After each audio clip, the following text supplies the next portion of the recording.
Qui aujourd'hui, parmi les adultes, ou qui aujourd'hui peut être baptisé dans l'Église, ou qui peut professer publiquement sa foi? J'ai eu ces derniers temps beaucoup de demandes très diverses et la question s'est posée pour moi de savoir comment les accueillir. En fait, ce sont deux questions différentes. Qui peut être baptisé et qui peut être accueilli dans l'Église, ce n'est pas la même chose. En effet, notre Église protestante unie accepte pour membres des gens qui ne sont pas baptisés. C'est-à-dire qu'il n'est pas fait du baptême une condition pour être membre de notre Église. C'est comme ça. On demande juste de reconnaître que Jésus-Christ est le Seigneur. Il n'y a pas besoin d'être baptisé, mais d'ailleurs on ne demande non plus à personne d'être membre de l'Église pour assister au culte ou à toutes les activités. C'est juste que certains veulent faire la démarche de se dire membre officiellement de l'Église, d'autres non. Ça ne change en fait pas grand-chose, si ce n'est que ce qui va sans dire va parfois mieux en le disant, mais bon, peu importe. Et donc, tout ce qu'on demande, c'est la confession de foi minimale, Jésus-Christ est le Seigneur. Cette confession de foi est la confession historique que l'on demandait à ceux qui voulaient recevoir le baptême dans l'Antiquité. Aujourd'hui, cette confession de foi est un peu discutable parce que depuis la Révolution française, on se méfie un peu des seigneurs, dont on nous enseigne qu'ils marchaient sur les terres des paysans avec leurs chevaux et qu'ils maltraitaient tout le monde, donc on leur a coupé la tête. Donc un seigneur, c'est pas une très bonne image. Mais on comprend, Jésus-Christ est Seigneur, c'est celui que l'on veut servir et qui nous protège. Mais ça oublie la dimension de proximité de Jésus-Christ, où Jésus, dans l'évangile de Jean, nous dit « Je ne vous appelle pas serviteur, mais je vous appelle ami ». Et donc, cette situation hiérarchique ne me convient pas entièrement, ce qui fait qu'après, j'ai demandé souvent aux catéchumènes confirmants de dire « Jésus-Christ est mon Seigneur et mon frère ». Ah, c'est déjà mieux. Et puis finalement, aujourd'hui, nous avons, après de longues réflexions dans notre paroisse, nous avons fini par trouver la confession de foi minimale que je trouve bien de dire « Je crois en Dieu par Jésus-Christ ». Difficile de faire plus synthétique pour définir la foi chrétienne. Mais bon, en tout cas, tout le monde donc peut faire partie de l'Église en tout cas. Mais pour le baptême, c'est un peu plus compliqué. Parce que quel sens a véritablement le baptême aujourd'hui? C'est compliqué parce que nous avons deux baptêmes. Il y a le baptême d'enfant et le baptême d'adulte. En fait, c'est pas si compliqué que ça et je vous explique. Le baptême dans notre Église n'a pas nécessairement le même sens que celui qu'il avait dans la Bible, mais il est simplement ce qu'on appelle un sacrement, et sacrement, ça veut dire signe visible de la grâce invisible de Dieu. Autrement dit, le baptême dit simplement une chose, c'est l'amour de Dieu pour la personne qui reçoit ce baptême. C'est pourquoi nous baptisons des bébés, parce que c'est les parents qui disent « Nous croyons que notre enfant est aimé par Dieu ». Donc le baptême n'est pas une confession de foi, le baptême c'est pas l'acte par lequel on devient chrétien quand on professe sa foi. Le bébé ne professe rien, mais c'est les parents qui disent « Nous croyons qu'il est au bénéfice de la grâce » et le baptême dit qu'il est au bénéfice de la grâce. Il reçoit l'eau du baptême comme la terre asséchée reçoit la pluie sans aucun mérite. Et donc nous disons que la grâce de Dieu est reçue sans même qu'on en ait conscience, donc le bébé n'a pas conscience de l'amour de Dieu, mais néanmoins il est quand même aimé par Dieu et nous croyons que cette grâce première est absolument essentielle. Quand nous baptisons un adulte, on le fait en deux temps. Nous disons d'abord « Acceptez-vous de recevoir le signe de la grâce de Dieu ?» Oui, je baptise. Et après nous disons « Voulez-vous répondre à cette grâce et confesser votre foi ?» Oui, je crois en Dieu par Jésus-Christ. Donc autrement dit, il y a le signe de la grâce et la réponse à la grâce qui est la profession de foi. Alors ça c'est bien, mais ensuite, du coup, est-ce que l'on peut baptiser n'importe qui dans n'importe quelle condition? Dans certaines églises, quand un adulte demande à être baptisé, on lui demande de faire des années de catéchèse avant de pouvoir avoir l'honneur de recevoir le geste du baptême. Pour ma part, je pense que c'est un peu compliqué. Qui peut professer sa foi? Quand est-ce que l'on est vraiment prêt à professer sa foi? Qui est capable de dire « je sais tout, donc je peux professer ma foi ». Notre foi est toujours insuffisante et toute profession de foi est une profession de foi faite à un moment donné qui n'implique pas l'avenir, mais qui est ce que l'on ressent à un instant donné. Mais néanmoins, quand quelqu'un demande ainsi le baptême, j'essaye de valider au moins deux choses. La première, c'est que ce baptême, il est demandé dans une communauté particulière qui est la nôtre, et donc je demande à la personne si elle sait où elle met les pieds, c'est-à-dire est-ce qu'elle se trouve avec un certain accord avec ce que l'on prêche, avec le message que l'on partage et avec les idées que nous avons. En effet, il faut que ce baptême soit aussi l'accueil dans une communauté d'une certaine manière et que donc la personne qui se fait baptiser ici se trouve là comme chez elle, que ce soit un petit peu sa maison, même si c'est à distance, mais au moins sa maison spirituelle. La deuxième chose qu'il faut valider, c'est que ce baptême ne soit pas juste une demande un peu de fantasme ou d'illumination, mais qu'elle repose sur une connaissance au moins minimum du message de l'Évangile, de ce qui s'y trouve, et donc que la personne soit capable de s'y retrouver dans l'Évangile, dans la Bible, pour pouvoir faire son propre chemin ensuite d'une façon autonome. Mais cette question de savoir qui peut recevoir le baptême est une question qui n'est pas simple. En effet, vous disais-je, il peut y avoir des demandes un peu curieuses, et ça a été mon cas récemment lorsque j'ai eu quelqu'un d'incroyant qui a demandé à être baptisé. En fait, la situation, c'est la suivante, c'est que cette personne incroyante devait se marier avec une chrétienne en Indonésie, mais en Indonésie, le mariage civil est aussi le mariage religieux. Et donc, pour pouvoir être marié, eh bien, il faut accéder à un mariage religieux, ce qui est extrêmement compliqué si l'un des deux n'est pas baptisé. Et donc, cette personne me demande si j'accepterais de lui faire un certificat de baptême. Ça me dérangeait de faire un faux certificat. Je l'aurais peut-être fait dans des situations extrêmes, pendant la guerre, où certains ont fait des certificats de baptême pour sauver des Juifs de la main des nazis. Mais néanmoins, là, il n'y avait pas de danger de mort, donc je n'avais pas beaucoup de raisons de faire un faux certificat, même si je trouvais que cette demande étant exagérée et injuste, on pouvait aussi tricher le système qui lui-même, lorsqu'il est injuste. Mais néanmoins, ne voulant pas faire cela, je lui ai dit, mais moi, si vous voulez, je ne peux pas vous faire de faux certificats, mais si vous voulez un certificat de baptême, il n'y a qu'une solution, c'est que je vous baptise. Alors vous me direz, mais il est incroyant. Oui, mais on baptise bien les bébés. Ce jeune homme aurait pu être baptisé bébé et être tout aussi incroyant, et à ce moment-là, ça n'aurait pas changé grand-chose, pourrais-je dire. Et donc je lui ai demandé effectivement de lire le petit livre que j'ai écrit, Christianisme au XXIe siècle, et de voir s'il se trouvait en total désaccord avec tout ce qui était partagé. Et il m'a assuré, après l'avoir fait, que non, en fait, il trouvait ça tout très bien, mais que néanmoins, lui, ne sentait pas trop l'idée de la présence de Dieu. Et donc, je lui ai proposé de savoir s'il accepterait de recevoir le signe de la grâce de Dieu par le baptême, et il m'a dit oui. Et donc j'ai fait venir lui, sa famille, avant le début d'un culte une fois, et là j'ai, à toute la famille réunie, j'ai prêché ce que je crois être, que la grâce de Dieu, que l'amour de Dieu, cet amour infini qui nous précède et qui nous accueille. Je lui ai demandé s'il acceptait de recevoir le signe de la grâce de Dieu par le baptême. Il dit oui, je l'ai baptisé au nom du Père, du Fils et du Saint-Esprit. Et voilà, donc ça a été un baptême sans profession de foi, puisqu'il ne pouvait pas, en tout cas, il ne pouvait pas encore être en état de professer sa foi.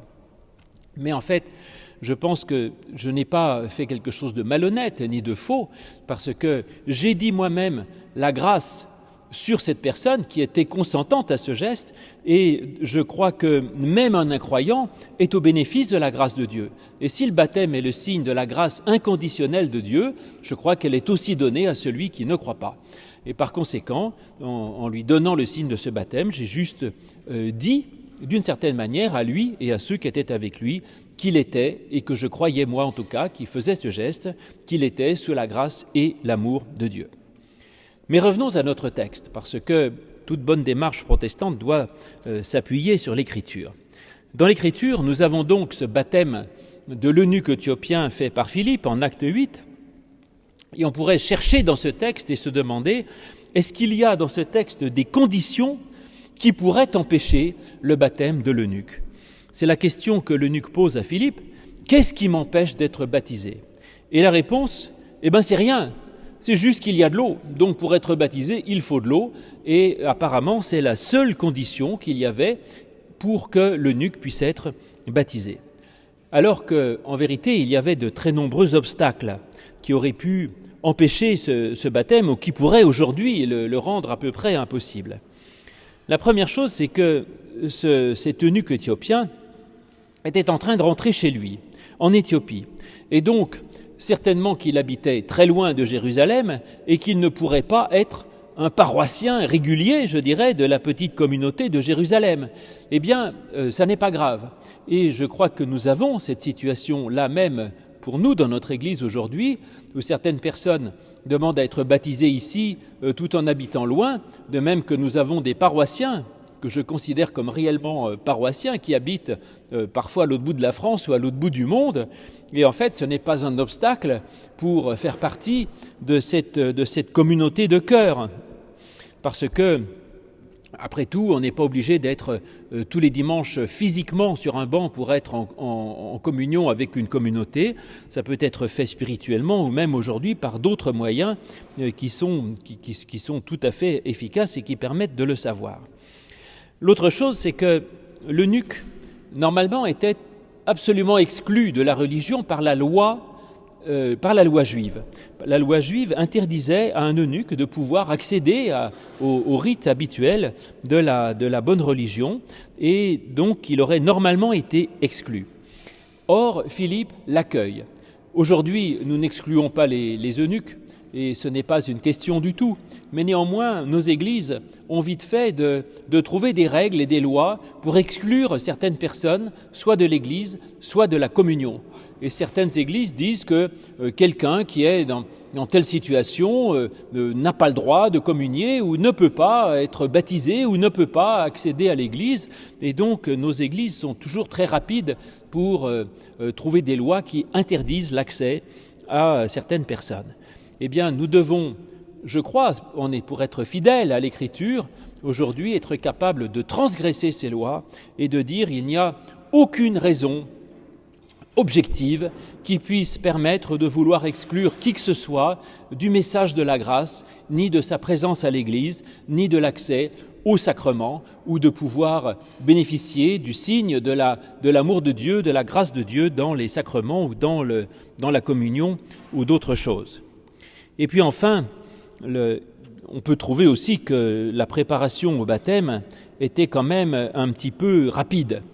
En effet, dans beaucoup d'églises aujourd'hui, si on demande à être baptisé, on va demander à la personne de suivre une catéchèse extrêmement longue, parfois d'1 an, parfois de plusieurs années, tout un cycle extrêmement compliqué.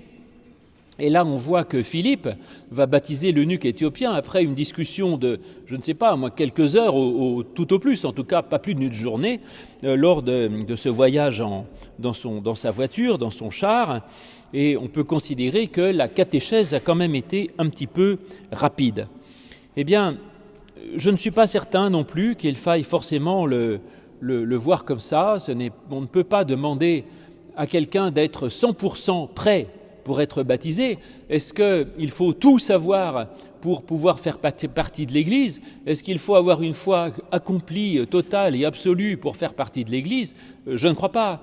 Je pense qu'à tout niveau, on est capable de dire oui à Jésus-Christ, oui à la grâce, oui à Dieu, oui à l'Évangile, et que l'on peut désirer faire partie de cette Église, et que par conséquent, évidemment qu'il faut un minimum de formation pour que ce soit pas, ça ne repose pas sur rien, mais je ne vois pas qu'il faille forcément définir un temps minimum pour pouvoir accéder au sens du baptême. La troisième chose ou quatrième chose, je ne sais plus, qui aurait dû empêcher ou qui empêcherait aujourd'hui le don de ce baptême à l'eunuque éthiopien, c'est qu'il n'y a pas de communauté autour. Parce qu'en effet, aujourd'hui, notre discipline, la constitution de notre Église, nous interdit de baptiser quelqu'un en privé. C'est-à-dire qu'il faut qu'il y ait la communauté autour, que ce soit lors d'un culte public. Alors on comprend l'idée, parce que le baptême, certes, c'est un acte que l'on fait dans son cœur pour exprimer sa foi, même par rapport à Dieu, mais il y a aussi une dimension communautaire qui est faite, c'est-à-dire que c'est aussi d'être accueilli dans une communauté. Mais néanmoins, la règle est peut-être là encore un peu trop rigide, et on voit que Philippe, en tout cas, ne s'encombre pas d'une telle règle, et il baptise l'eunuque éthiopien sans personne autour et sans aucune communauté qui l'entoure. Je pense que Philippe n'a pas eu tort, même si je comprends les arguments de mon Église, mais là encore, je suis prêt à transgresser, et je dois vous dire que je l'ai fait. Vous pouvez me dénoncer au synode, j'aurais peut-être un rappel à la loi, à l'ordre ou à je ne sais quoi, un blâme même, que sais-je, mais il m'est déjà arrivé, pour des situations exceptionnelles certes, de baptiser même un adulte en privé, parce que je crois que c'était la bonne façon de faire. Et même si ce n'est pas la règle, eh bien, tant pis pour la règle. Je crois que la grâce de Dieu et que la possibilité de dire la grâce de Dieu, de dire l'amour de Dieu, est quelque chose qui peut prendre toute distance et s'abstraire de règles que nos églises veulent toujours nous imposer. Mais d'autant plus que la communauté, une fois de plus, n'est pas forcément présente physiquement. Il y a d'autres manières pour la communauté d'être présente. Aujourd'hui, elle est présente physiquement pour Manuel qui demande le baptême, et nous serons là autour de lui, ici même ou même à distance d'ailleurs pour ceux qui nous regardent. Mais néanmoins, il peut aussi y avoir d'autres façons de baptiser quelqu'un avec la présence d'une communauté, parce que cette communauté est présente par le lieu que l'on représente, par moi en tant que pasteur qui représente une communauté, ou parce qu'on l'a dans l'esprit, ou parce que cette personne même participe ou partage la vie de cette communauté. Ensuite, question, est-ce que l'Éthiopien confesse bien la foi chrétienne comme il faut ? Eh bien, c'est pas tout à fait bien, c'est un peu minimum. Il dit, oui, je crois que Jésus-Christ est le Fils de Dieu. Alors, cette confession de foi, elle est pleinement mienne. Je crois, je dis devant vous, frères et sœurs, que Jésus-Christ est Fils de Dieu. Mais oui, mais c'est un peu léger quand même pour une confession de foi trinitaire. Il ne dit pas, je crois que Jésus-Christ est Dieu.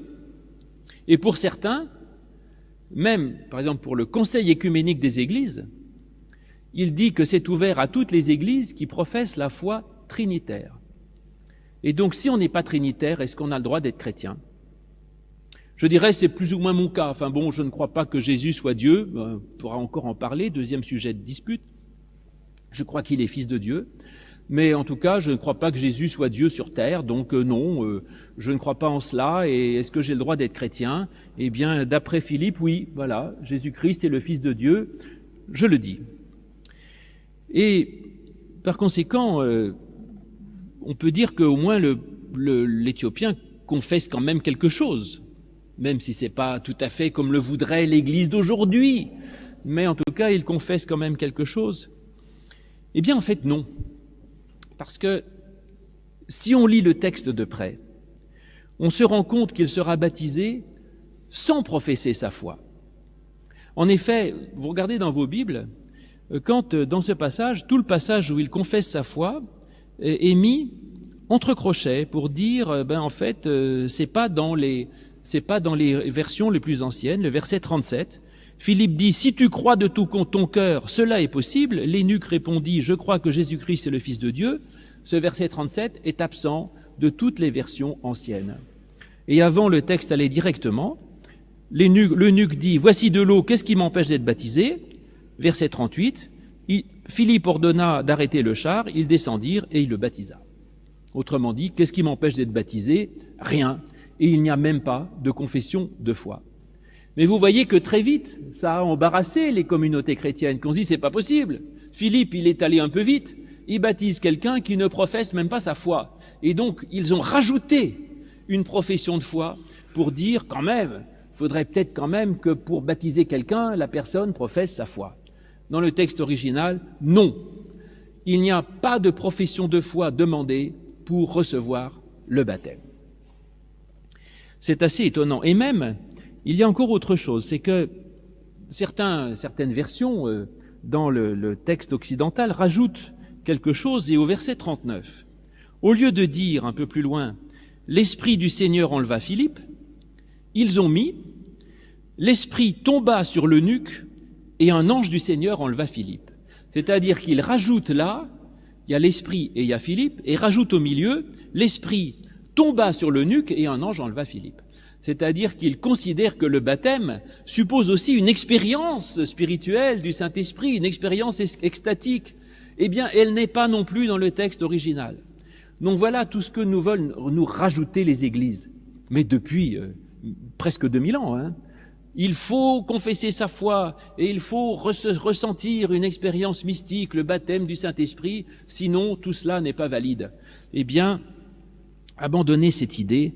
En fait, ce baptême de Philippe, de l'eunuque par Philippe, dans le texte saint, sola scriptura, me semble modèle absolu du baptême.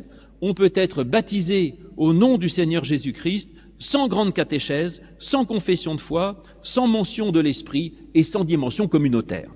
Avouez que c'est tout à fait révolutionnaire. Je crois que l'Église nous accueille chacun, quelle que soit notre expérience spirituelle et quelle que soit notre foi. Jésus disant lui-même, Jean 6, 37, « Je ne mettrai pas dehors quiconque vient à moi ». Mais reprenons quand même d'un peu plus près la démarche de cet eunuque qui me semble intéressante. Parce que, je vous ai dit, il n'y a pas une catéchèse de 2 ans, mais il y a quand même une démarche qui va amener à ce baptême, et cette démarche m'intéresse. Cette démarche est en effet d'abord la suite, la conséquence de la lecture de la Bible. Et c'est bien, l'eunuque lisait la Bible, il lisait Ésaïe. On nous dit qu'il n'y comprenait rien. Bon, c'est vrai que c'est pas très facile. La Bible est difficile à lire, mais il la lisait quand même. Et il en arrive au chapitre 53 du livre d'Ésaïe, et donc ça faisait quand même s'il a commencé que Ésaïe, il a quand même lu 52 chapitres sans rien comprendre. C'est une belle persévérance, non? Vous ne trouvez pas? Est-ce que vous avez lu 52 chapitres d'Ésaïe sans rien comprendre? Écoutez, en tout cas, lui, il lit, et même s'il ne comprend pas, c'est pas très grave. Il faut persévérer et se dire que dans notre lecture de la Bible, on n'est pas sans cesse confronté à des découvertes merveilleuses, mais il faut lire, lire et relire, et un jour, au bout de 52, 53 chapitres ou 500 chapitres, il peut y avoir une rencontre qui se fait et qui fait que tout à coup, le texte s'éclaire.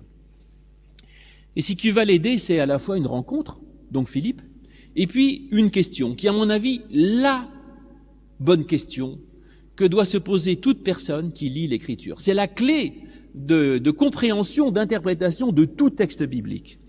La question, c'est celle-là que pose l'eunuque. De qui parle ce texte? Formidable, cette question. La réponse, eh bien, je vous la dirai tout à l'heure, mais en tout cas, c'est une bonne question. C'est une bonne question parce que, au départ, l'eunuque, finalement, manque un peu de confiance en lui, et il a a priori quelques réponses à cette question parce qu'il connaît les interprétations traditionnelles juives qui disent que les réponses à cette question, c'est soit qu'Ésaïe parle de lui-même, quand il dit « je suis maltraité, je vais mourir et sans descendance », mais alors quel intérêt? On se fiche un peu des états d'âme de monsieur Ésaïe. Ou alors il s'agit du peuple hébreu lui-même, le peuple réduit à rien, qui finalement peut-être, qui est maltraité, ou alors de Jésus lui-même, c'est comme ça que l'interprètent les chrétiens, on appelle ça le poème du serviteur souffrant d'Ésaïe 53. Mais finalement, à aucun moment, l'eunuque n'ose sa propre interprétation. Il dit alors, il demande un guide, il veut qu'on le guide. Alors qu'il veuille qu'on le guide, est-ce une bonne ou une mauvaise idée? Eh bien, écoutez, à la fois bonne et mauvaise. Oui, c'est une bonne idée parce que c'est difficile de lire la Bible tout seul. Ça, c'est vrai. On a besoin des autres pour avancer. Et c'est difficile d'être chrétien tout seul. Et donc, c'est une bonne idée de dire, il faut que j'en parle à quelqu'un d'autre, que je me questionne avec d'autres, et ça avance. Maintenant, l'idée est mauvaise si c'est d'essayer de trouver la réponse de l'autre qui devienne la mienne. On a le droit d'avoir sa propre idée, et même si vous écoutez ce que je dis, vous avez le droit d'avoir votre propre théologie qui n'est pas la mienne. Alors ensuite, la question de Philippe est une question aussi absolument essentielle. La question de Philippe, c'est qu'il dit à l'eunuque, « Comprends-tu ce que tu lis ?» Ça dit beaucoup sur le rapport à l'écriture, parce que cela veut dire que il ne s'agit pas tant de lire le texte et d'y croire à la lettre ou de vouloir l'appliquer sans réfléchir, mais que le texte est un texte à comprendre. Comprendre. Comprendre, c'est-à-dire que le texte ne dit pas forcément ce qu'il semble dire, c'est-à-dire qu'il y a une signification derrière, et donc on ne s'arrête pas au texte, mais on essaye de savoir quel sens il a. Donc autrement dit, le texte n'est pas, il lui montre que le texte biblique n'est pas une dogmatique à apprendre par cœur, mais qu'il faut le comprendre. Il y a la loi et l'esprit de la loi, si vous voulez. Il y a le texte et le sens du texte, c'est pas la même chose. Et donc on n'est pas dans le fondamentalisme. Le texte n'est pas explicite en lui-même. Il demande d'être interprété. Ça, c'est vraiment ma confession de foi. Je crois au sola scriptura, l'écriture seule, mais l'écriture doit être interprétée, pas l'écriture littérale, qui n'est qu'une source de mort. La lettre tue, mais l'esprit fait vivre, nous dit l'écriture. Donc tout texte n'a de sens que dans la mesure où il est interprété par quelqu'un, et nous on a le droit d'interpréter le texte à notre manière. C'est ce que nous faisons avec les enfants de l'école biblique, où dès le début, nous leur apprenons les textes bibliques. Et tout de suite, même à partir de 8 ans, on leur dit maintenant la question, qu'est-ce que ça veut dire? Qu'est-ce que ça signifie pour nous aujourd'hui? Et donc Philippe va parler à l'eunuque et lui dire qu'en lisant ce texte, il lui annonce la bonne nouvelle de Jésus. Alors quelle bonne nouvelle exactement? Qu'est-ce qu'il lui annonce précisément? On ne sait pas.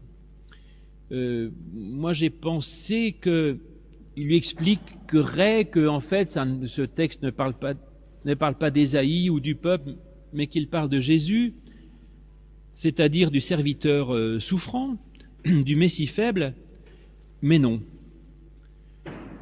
Peut-être que l'essentiel, c'est qu'il découvre que c'est une bonne nouvelle pour lui précisément. C'est pas une bonne nouvelle pour Ésaïe, pour le peuple juif dont il n'est pas. C'est pas une bonne nouvelle pour un certain Jésus qu'il n'a jamais rencontré, mais c'est pour lui.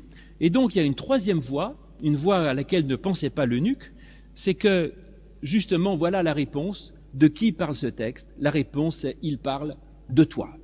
Ça c'est formidable. Ce texte ne parle ni de Jésus, ni du peuple, ni de rien, il parle de moi.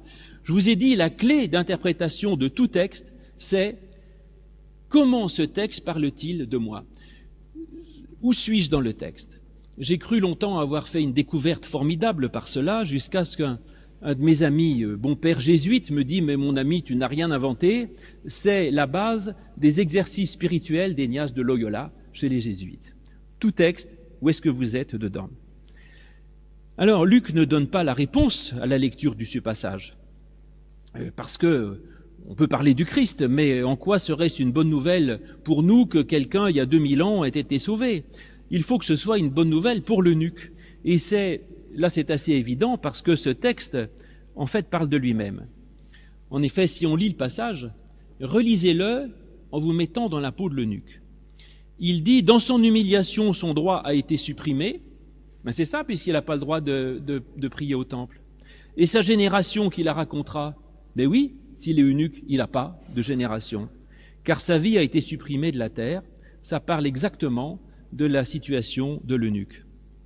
Et d'ailleurs, un peu plus loin, dans ce même prophète Ésaïe, au chapitre 56, si je me mets dans la peau encore de cet eunuque, j'ai tout ça. Que l'étranger qui s'attache à l'Éternel ne dise pas « l'Éternel me séparera de son peuple », que l'eunuque ne dise pas « voici, je suis un arbre sec », ainsi parle l'Éternel, je les amènerai sur la montagne sainte, je les réjouirai dans ma maison de prière, car ma maison sera appelée une maison de prière pour tous les peuples. Donc voilà la bonne nouvelle de Jésus pour l'eunuque, mais ensuite, si le texte ne précise pas exactement la prédication de Philippe, c'est que vous n'êtes peut-être pas eunuque, moi je ne le suis pas, et donc ma lecture à moi ne sera pas celle-là. Ce sera autre chose, parce que chacun doit trouver la manière avec laquelle il peut s'identifier à ce texte et trouver dans cette histoire son histoire. Bon, en tout cas, l'essentiel, c'est que ça a donné à l'eunuque l'envie de se faire baptiser, et le baptême est un beau geste. Il demande à être baptisé, et pourquoi c'est beau? Eh bien parce que justement, l'eunuque ne veut pas en rester à une compréhension purement intellectuelle du texte, mais il dit c'est quelque chose que je veux vivre concrètement dans une expérience complète, corporelle, je dirais. Parce qu'en effet, ça c'est vrai, la bonne nouvelle n'est pas juste une idée intellectuelle, je dirais, mais ça se vit avec toute sa vie, avec ses sentiments, avec son corps. Et à l'époque, on plongeait les gens entièrement dans l'eau, ce qui n'est plus le cas. C'est-à-dire, cette bonne nouvelle, il faut s'y plonger entièrement et totalement. La conséquence de cela, elle est donnée dans le texte aussi. On nous dit que ça lui a donné plein de joie. On dit l'eunuque repart tout joyeux, c'est merveilleux. Et il continue son chemin pour rentrer chez lui. Alors là, Philippe s'en va. Il peut continuer seul, il est devenu autonome dans sa démarche spirituelle, il n'a plus besoin de Philippe. Autrement dit, il découvre que la Bible parle de lui, et ça devient une source de grande joie, ça découvre qu'il peut vivre autonome, d'une façon autonome son rapport à l'écriture, et Philippe va le lâcher, il va continuer son chemin tout seul sans problème, et il poursuit sa route tout joyeux. Mais en fait, il ne change pas sa route, il va rentrer chez lui quand même. Et simplement, ce que ça va changer, c'est la manière avec laquelle il va vivre. En effet, à la base, l'eunuque était riche, mais très très très très riche. On le dit bien, c'était le ministre des Finances de la reine. Ça rigolait pas. Et donc, il se déplace sur un char, ce qui était aussi un grand luxe. Les gens se promenaient à pied. Et simplement, Philippe ne lui dit pas « Vends tout ce que tu as, donne-le aux pauvres et suis-moi ». L'eunuque continue son boulot avec son char de luxe et il rentre comme ministre des Finances de la reine de je ne sais pas quoi d'Éthiopie et continue toute sa vie. Mais il va la vivre autrement. Et il va découvrir un autre trésor qui va changer sa vie, et c'est que finalement, sans changer son métier, ni sa situation, ni son pays, il ne va pas tout vendre pour marcher en sandales, vous disais-je, mais il va changer intérieurement et faire une découverte d'un nouveau mode de vie qui va lui donner une fécondité qu'il pensait ne pas avoir physiquement, parce qu'il était finalement réduit à sa fonction de ministre des Finances, mais ne pouvait pas avoir de descendance. Et il découvre que, quelle que soit sa situation matérielle, heureuse ou malheureuse, et là, les deux à la fois, puisqu'il était très riche mais il n'avait pas de famille, eh bien, quelle que soit sa situation matérielle, en plus ou en moins, on peut avoir en soi-même une fécondité et de s'approprier une bonne nouvelle que nous sommes accueillis par Jésus-Christ et par la grâce de Dieu sans aucune condition et sans aucune barrière de quoi que ce soit, et que cette bonne nouvelle qui nous parle intérieurement dans l'Écriture est source d'une joie immense et continue de nous mettre en chemin pour revenir vers les nôtres. Amen.